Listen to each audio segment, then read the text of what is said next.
Magandang gabi sa ating lahat, mga kapatid. Welcome sa atin at muli tayo nagkatipo ngayon para pakinggan ang salita ng Diyos. So, gaano kahalaga sa inyo ang pakikinig?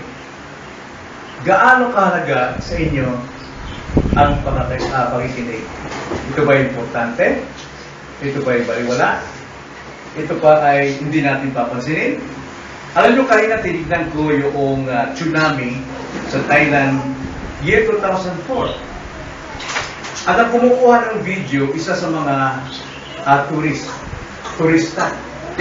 Kailan kinuna ng lahat ng mga turista rin na naliligo doon sa beach. Napakarami nila. Mga nakahubad, mga talagang nakasuot pangpaligo.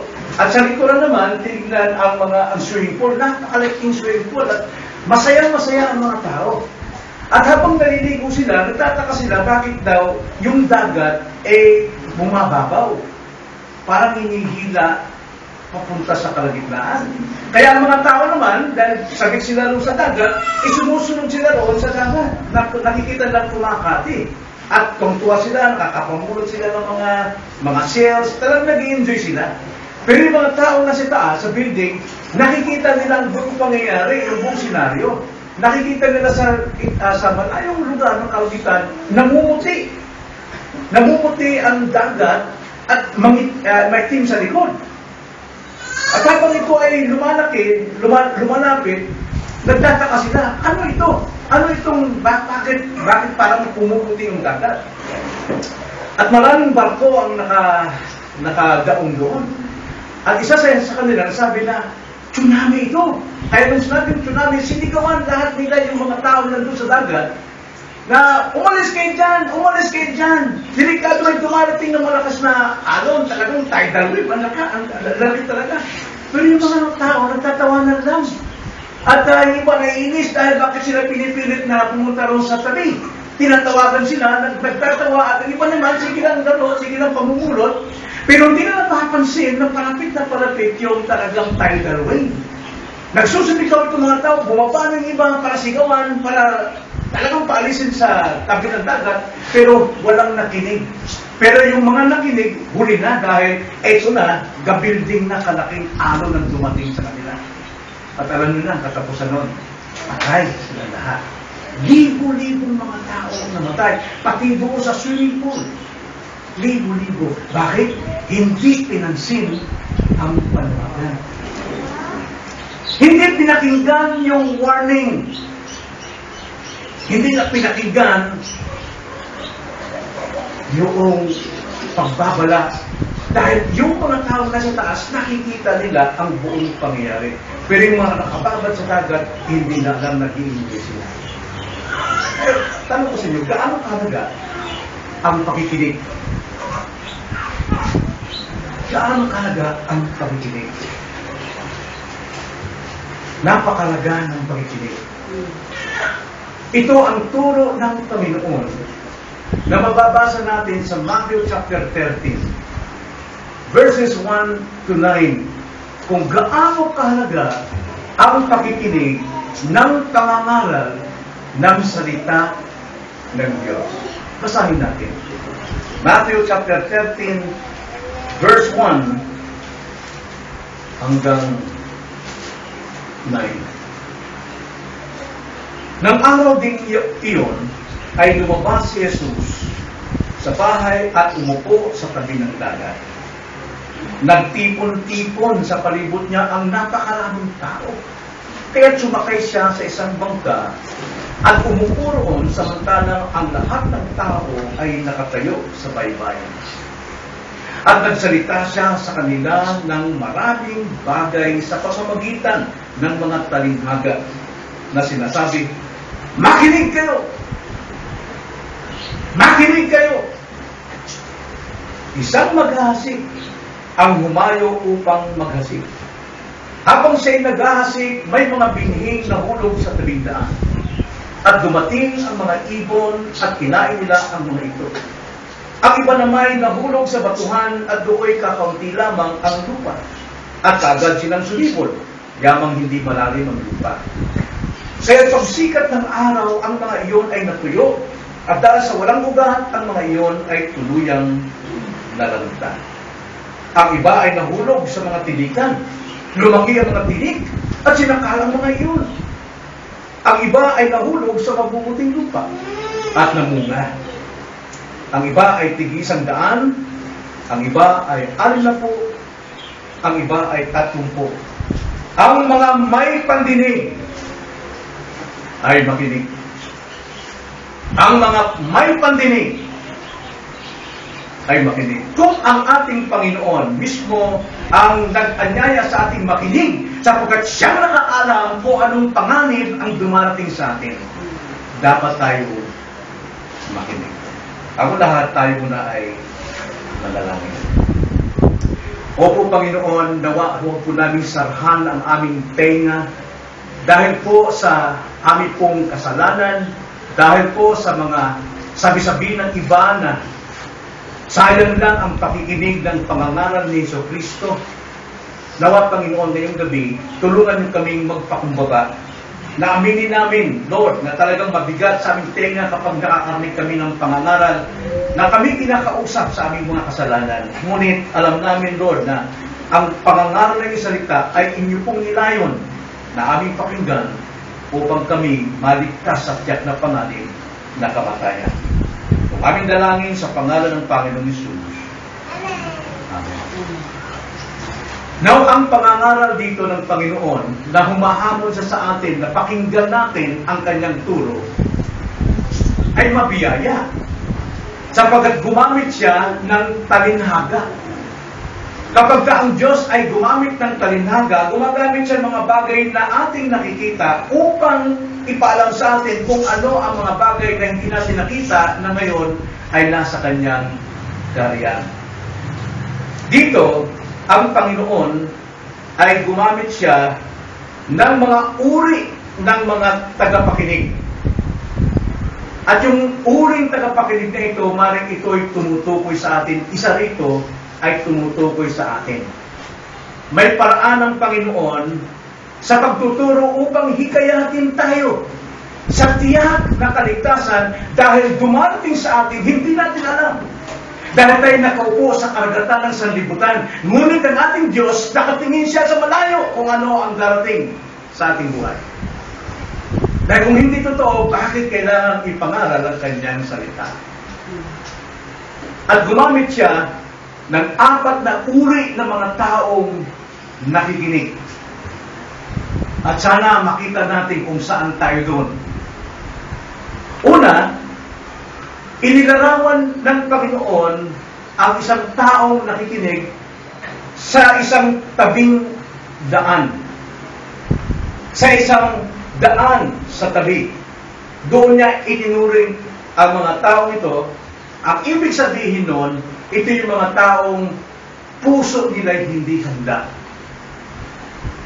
Puso nila ay hindi handa.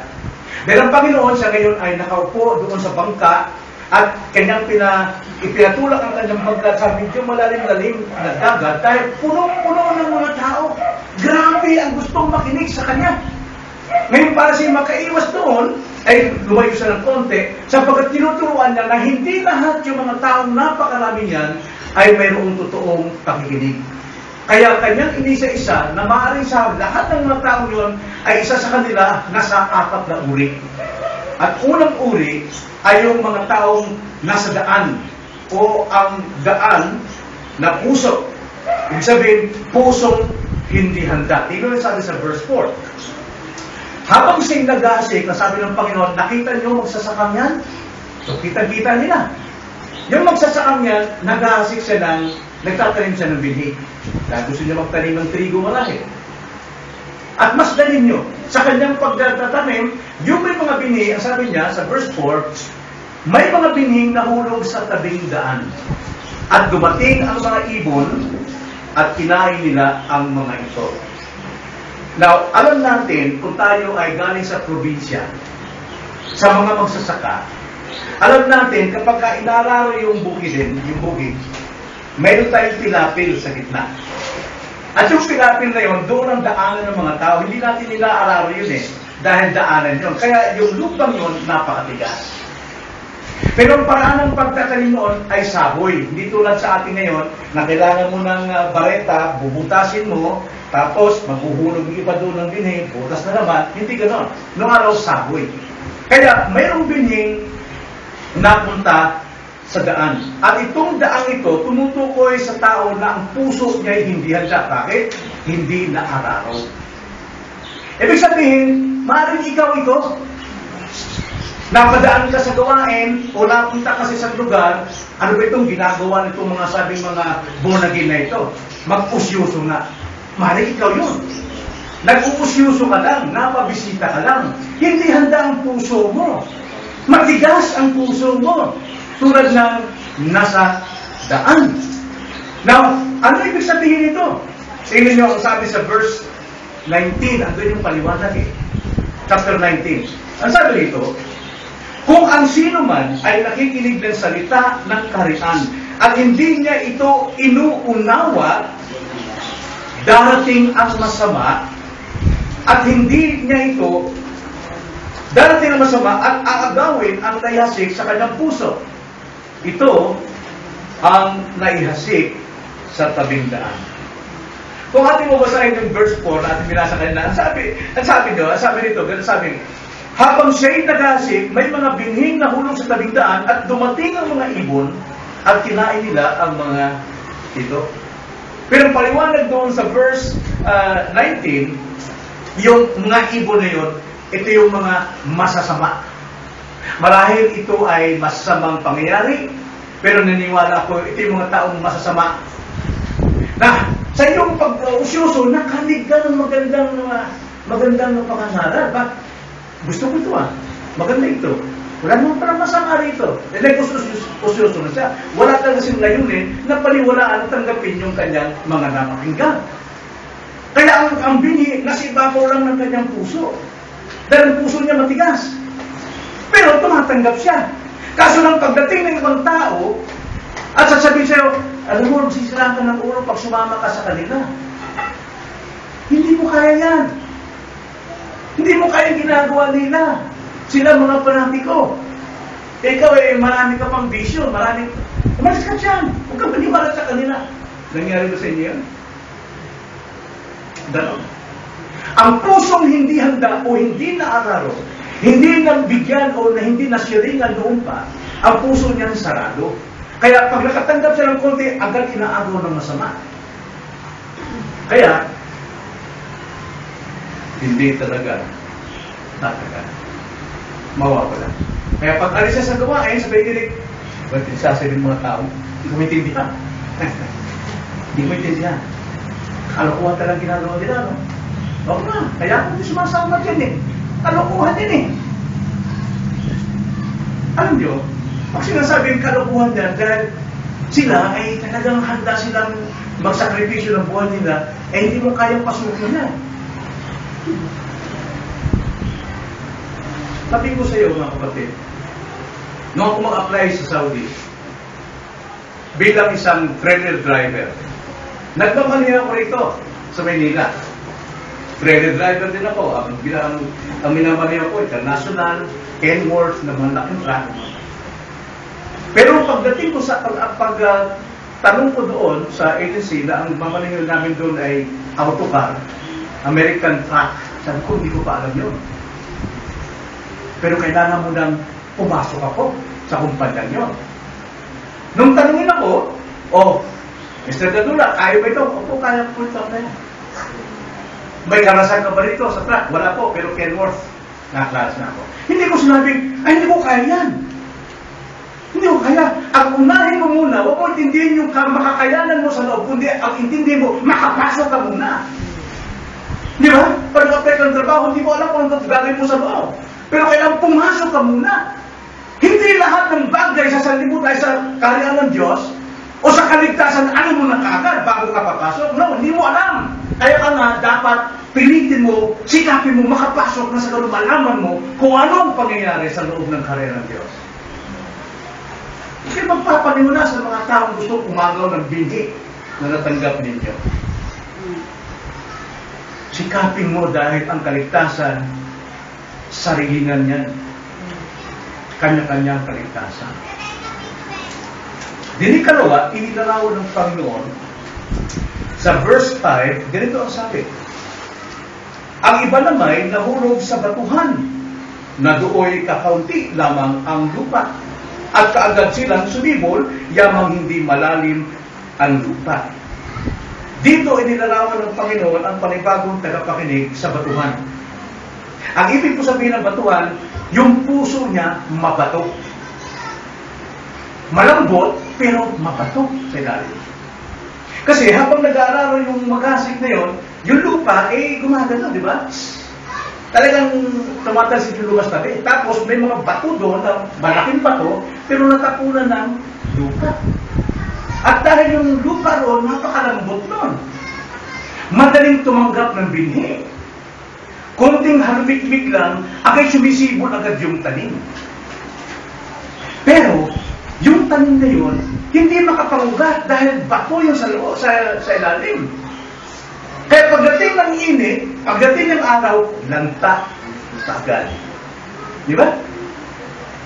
Bagamat may kalambutan yung kanyang puso, kanyang pangunawa, pero matigas pa rin, mabato pa rin ang puso niya. Bakit? Hindi pa talaga tuluyang nabungkal. Hindi pa nabungkal talaga. Hindi na sabi, verse 20, paano itong pinaliwanag?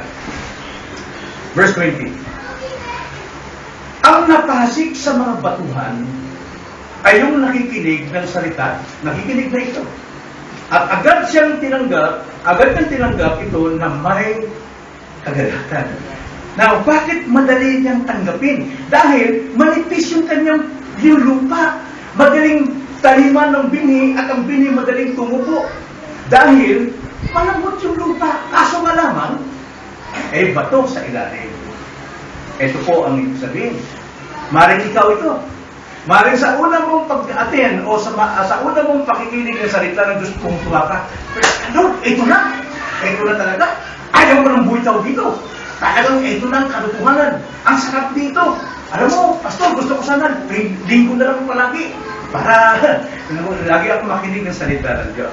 Anong tawag na sa taong yun? Emosyonal, di ba? Madali siyang pasahin. Emosyonal siya. Madali siyang magpatotoo. Sabi, alam mo ba, talagang nakakita ko ngayon, tama ito eh. Kailangan manatili ako dito. Ito yung totoo eh. Parang nabagbag yung damdamin ko nung mensahe. Madali itong magpagto at sabi, ang ganda. Gusto ko ito. Kahit ano mangyari, ito na. Sa mga tweet, yung kanyang lupa nasa ibabaw lamang ng bato. Sa mga tweet, yung kanyang pagkakaroon ng sigla, tuwa, panlabas lamang. Hindi talaga sa loob. Panlabas lamang ng kasiyahan ito sapagkat ang lupa niya ay nasa ibabaw lamang ng bato. Malambot, oo. Madaling sumipol ang bini, oo. Pero hindi nakaugat ng malalim. Hindi nakaugat ng malalim. Kaya madaling malanta. Anong lumalanta sa halaman? Araw. At saka ulan. Itong paliwanag sa verse 6. Ang sabi sa verse 6. Kaya pagsikat ng araw, ang mga iyon ay natuyo. At dahil sa walang ugat, ang mga iyon ay tuluyang ganun po yung mga taong nakikinig na sabi ni Christ. Ang dami-dami nyo, hindi ko pwedeng paniwalaan na lahat kayo ligtas. Dahil maaaring isa sa inyo, ang puso nyo tulad ng 100 na napakatigas. Madaling mabuyo ng mga kamag-anak na huwag kang dumalo dyan, kalokohan yan. Madaling mabuyo ng kanyang kasintahan. Nako, pag umating ka dyan, iiwanan kita. Madaling mabuyo ng kanyang asawa, ng kanyang mga kapatid, kalokohan niya. Di mo kaya yan. O di kaya, ikalawa, ang puso mo ay mabato. Malambot ka, umiiyak ka pagka nakarin yung mensahe. Pero tigas ng puso. Hindi kayo mababago yung kanyang ugali. Ngayon, madaling malanta pagdating sa araw. Na ano yung araw na tinutukoy dito? Ipinaliwanag naman sa verse 21. Tignan natin sa verse 21. Kaya pagsikat ng araw, ang mga iyon ay natuyo. At dahil walang ugat, ang mga iyon ay tuluyang Sabi sa verse 21, gayon may hindi siya nagdaugat, kundi sandali lamang tumatagal. At kapag dumating ang kapigatian, problema. Pagka may problema na. O di kaya, pag-uusig, kung mayroon ng nanunurso sa iyo, atin-atin ka dyan, sinabulo ka na. Pagdating doon, dahil sa salita ng Panginoon, ano sabi dyan? Kaagad siyang napipiso. Madaling mapiso, madaling bumaksa.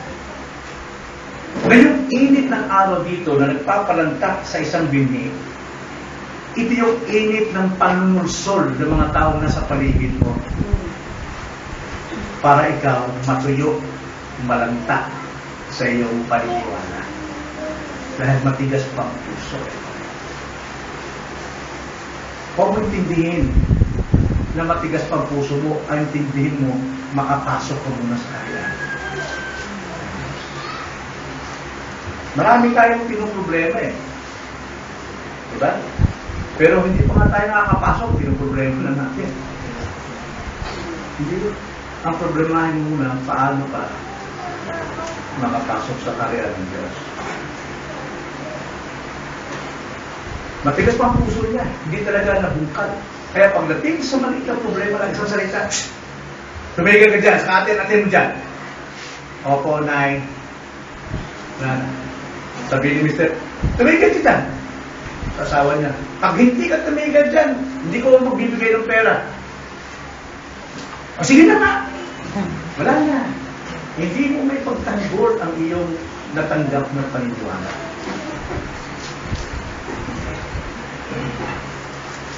Natutuyo agad. Ayaw niyang magsimula na maligtas. Ikatlo. So, inilarawan ng Panginoon mga uri ng tao na nakikinig. Una, pusong hindi handa, nasa daan. Dalawa, pusong mabato, manipis lang, emotional. At ikatlo, pusong makinig. Tingin nyo, sabi sa verse 7. Ang iba naman ay nahulog sa mga tinikan. Now, take note doon ha. Nahulog sa tinikan. May tinik lang dati. Ibig sabihin, hindi pa talaga naaararo. Hindi pa nalilinis. Kumbaga sa lamak pa, kung Bisaya mo, wa pa masudlay ang lamak. Diba? Sa basakan eh, inaararo mo yan, binungkal mo, pagkatapos kailangan supply dito. O di kaya mayroong mga masin doon, mga traktoro, na para madurog talaga, kaputik yung palayan, para matamnan. Tinikan ito eh, at hindi pa nalilinis. Ano po ibig sabihin dito? Ito'y lumalarawan sa mga tao ng puso nila ay hati. Sila ay hindi totoong converted. Ito yung mga naglulundagan, nagsasayawan. Akala nila converted na sila dahil kasama sila sa mga fellowship na malalaki. Pero hindi pa talaga nabungkal, may tinig pa, makasanlibutan pa. Ngayon, isinama ngayon yung salita ng Diyos. Ano mangyayari? Totoo yun. Kaya nga tumubo yung tinig dahil yung lupa pwedeng tamnan. At pag natanim yung piniron, sisibol yun. Pero, ano mangyayari sa binhi? Mababansot, maninilaw. Ang sabi dyan, sinasakal. Tignan natin. Verse 22. Ang sabi dyan, ang napahasik sa mga tinikan ay yung nakikinig ng salita. Ngunit, ang kabalisahan ng sanlibutan at ang daya ng mga kayamanan ay sumasakal sa salita at yun ay nagiging walang bunga. Yung tinig pala doon ay yung ugaling makasanlibutan. Maraming mga Kristiyano na sinasabi ng Kristiyano sila, pero hindi mabitiwan yung bisyo dahil makasalibutan pa, matinig pa ang kanyang buhay. Hindi pa mabitawan ang mga maling relasyon. Pero, sinasabi niyang Kristiyano siya. Ito yung matitinding tagapakinig na kaya niyang mamuhay na pinagsasabay ang kanyang kasalanan at ang salita ng Diyos. Marami niya sa iglesia, kung tawagin niyan, mga hipokrito. Mayroong kasalanang inaalagaan, pero tinatanggap yung salita para lang maipakita siya ay isang mananampalataya. Pero hindi natin makita bakit walang bunga. Dahil yung salita na kanyang natanggap, bagamat totoo, bingi siya doon. Pagka tinatamaan siya na siya'y makasalanan, na siya'y gumagawa at nasa bisyo at nasa relasyong mali, hindi natatanggapin yun. Nakuha na ba yun, mga kapatid? Yung binhi, may tinik na dati yung lupa, doon itinanim. Okay? Tutubo yun, pero sakal-sakal nung sanlibutan ugali, sanlibutan kasalanan. Kaya napakalaga po ang pag-aaral ng salita dahil yung salita ng Diyos mismo mangungusap sa inyo kung anong kasalanan ang inyong tinatago.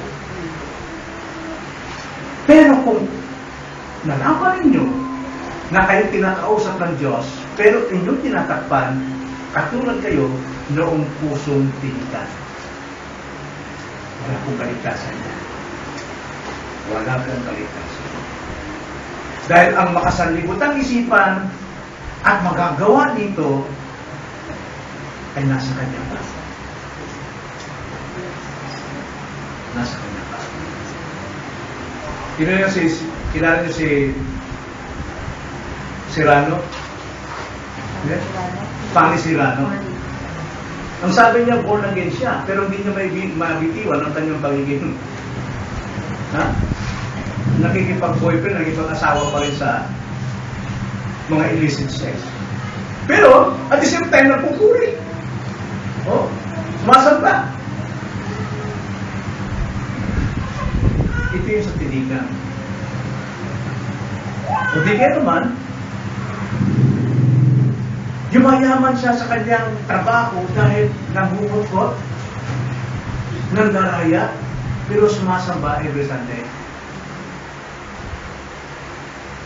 Yung pandalamang sa kapwa, yung pandaraya, pagsisinungaling, lahat na yata ng covetousness nasa kanya. At the same time, sumasamba siya, nakikinig ng salita ng Diyos. Ang problema, hindi pa siya converted. Hindi siya converted. Nagagawa niya itong pagsamahin, i-mix yung tinikan sa kayubin. Kahit umabot pa siya ng 50 taong pag-aaten at pakikinig ng salita ng Diyos, hindi siya converted, hindi niya talaga maalis ito. Manatili pa rin sa bisyo. Manatili pa rin sa maling relasyon.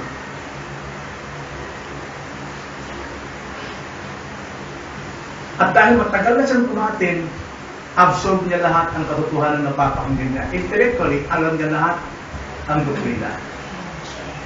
Pero ang doktrina, dito sa intellect, wala sa puso, dahil puso ang pinapano ng Diyos.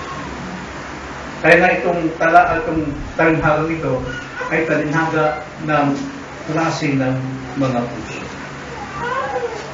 Din panguli, pang-apat, inilarawan ng Panginoon ang totoong nakikinig at totoong naararo ang kanyang puso na ihanda na talaga.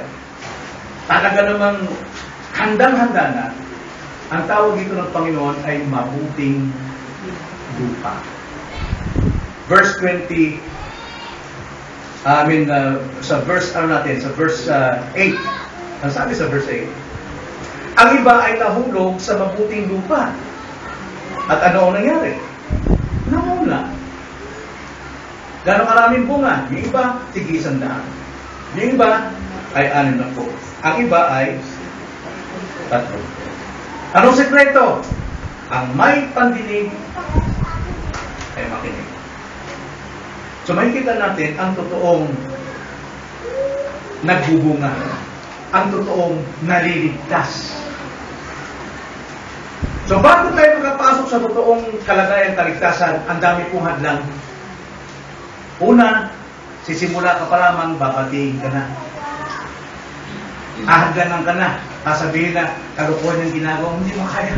Hindi mo kaya maging Kristyano. Sila mo sila. Lunes, Martes, Miyerkules, Huwebes. Alam niyo, kung Kristyano ka, napakasarap kong sundin ka, napakasarap gawin. Pero sa mga hindi Kristyano, ating problema yan.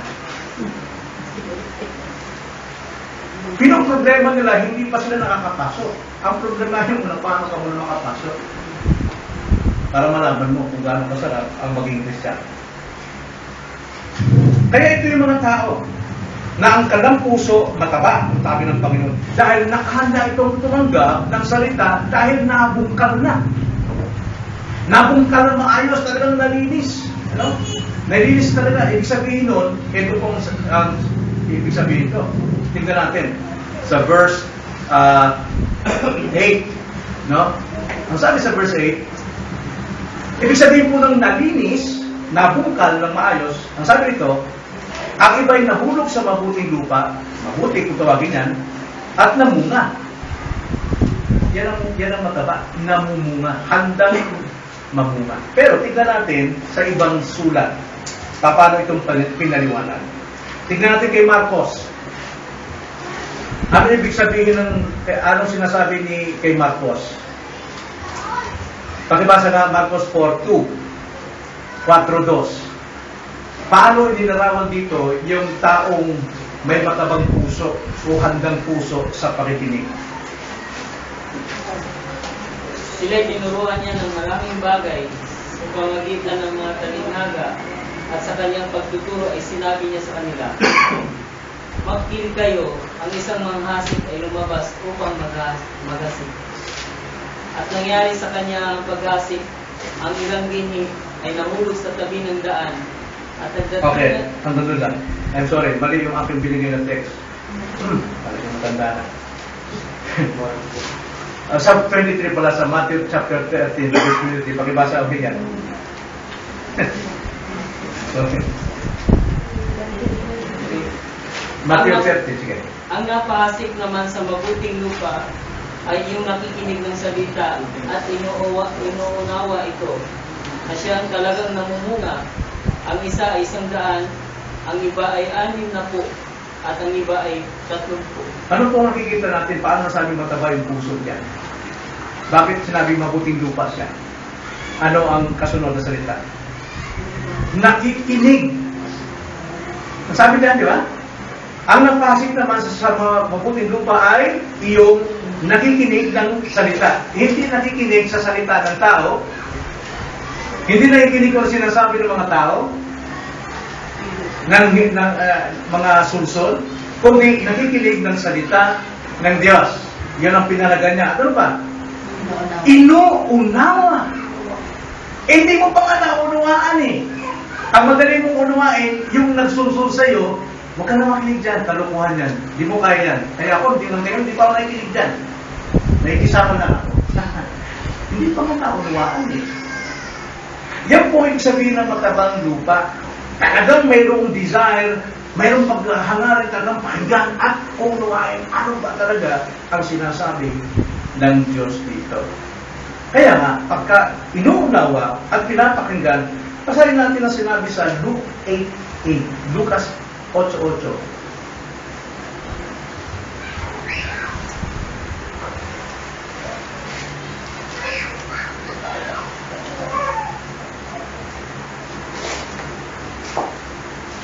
At ang iba'y nahulog sa mabuting lupa, tumubo at nagbunga ng 100. Pagkatapos niyang sabihin ng mga bagay nito, siya ay sumigaw. Ang may mga taingang pandinig ay makinig. Ang Panginoon nagsasalita rito. No?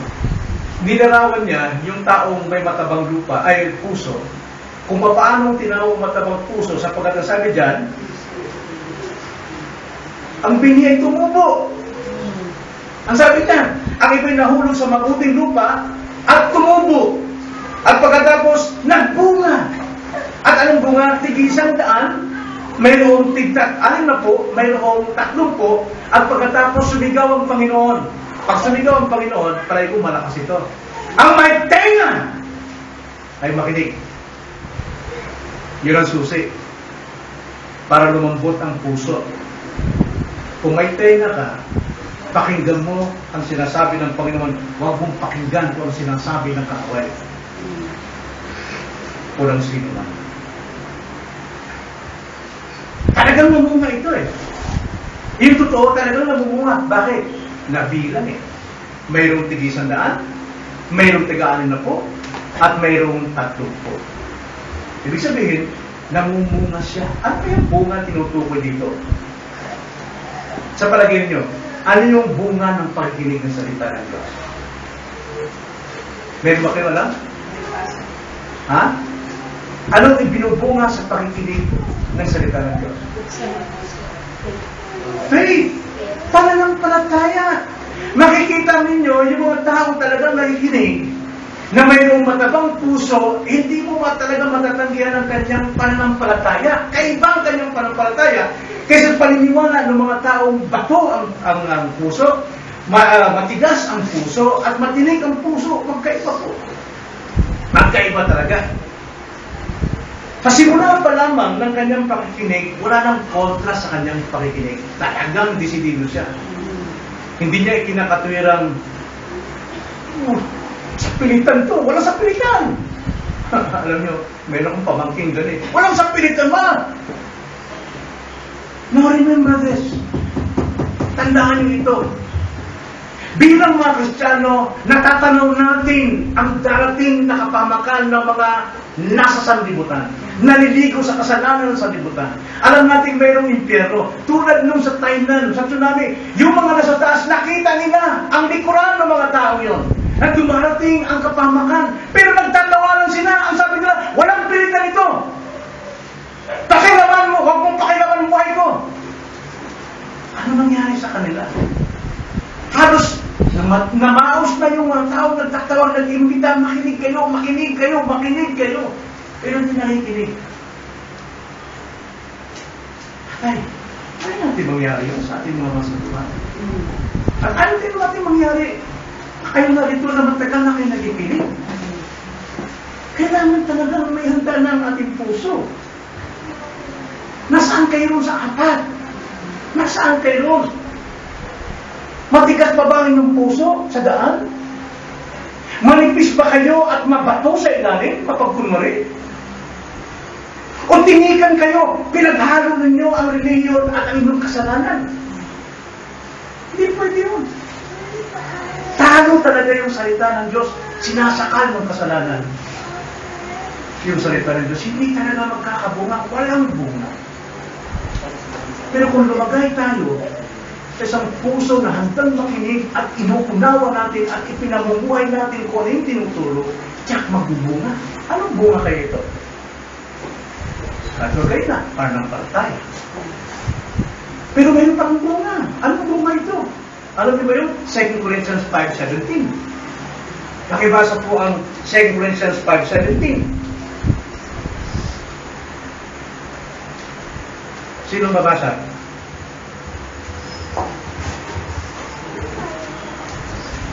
At kung ang sinuman ay na kay Kristo, siya ay bagong nilalang. Ang mga lumang bagay ay lumilipas na. Tingnan ninyo, ang lahat ay naging bago.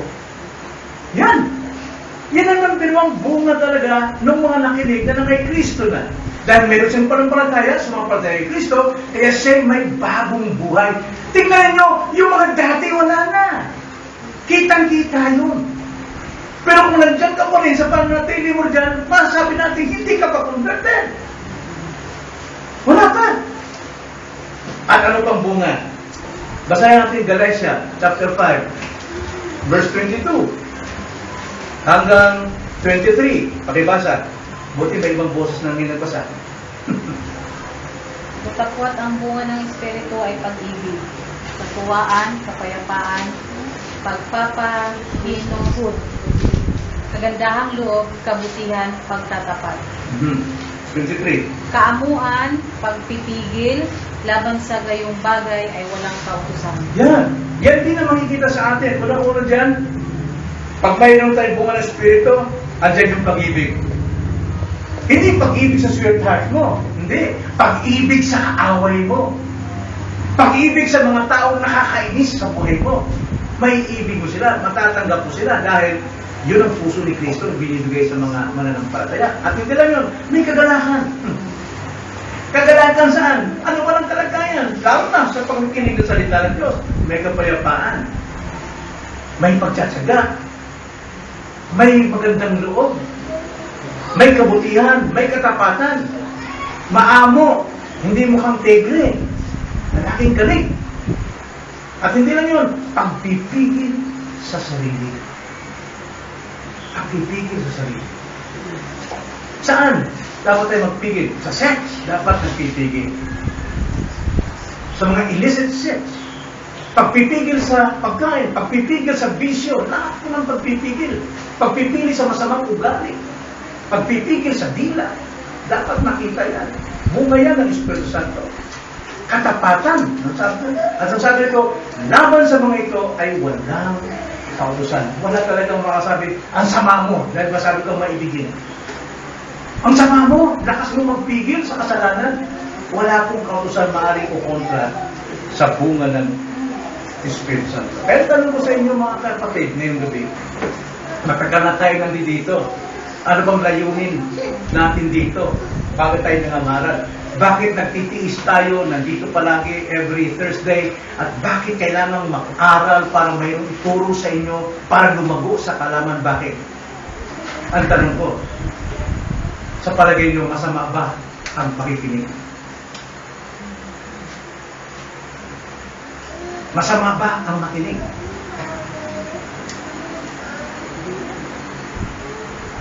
Kung hindi, bakit maraming hindi nakikinig? Anong mangyayari sa mga taong hindi nakikinig? Tignan natin kung ating picture of tsunami. Katulad doon sa pangaral ni Jesus Christ, ang daming tao. Napakarami.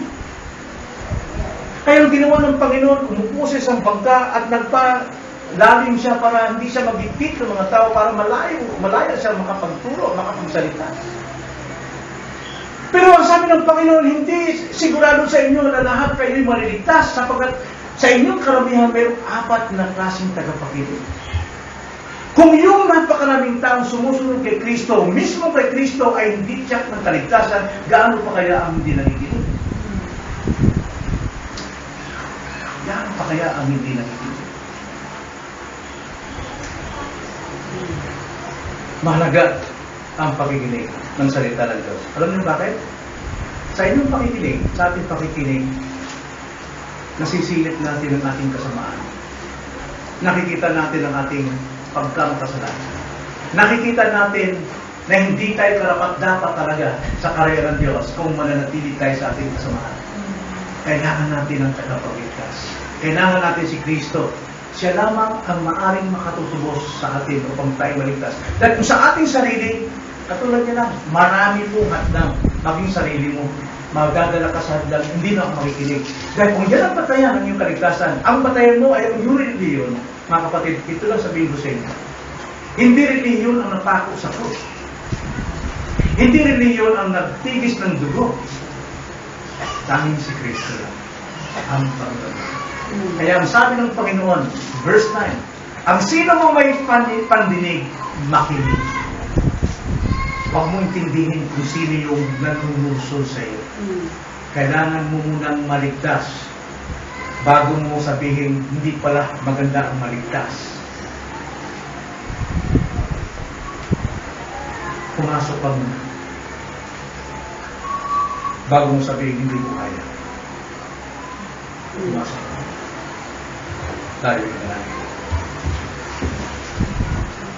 Panginoon, tunay na ang iyong mga salita ay direktahan po sa amin. Sapagkat batid ninyo ang aming magiging kalagayan.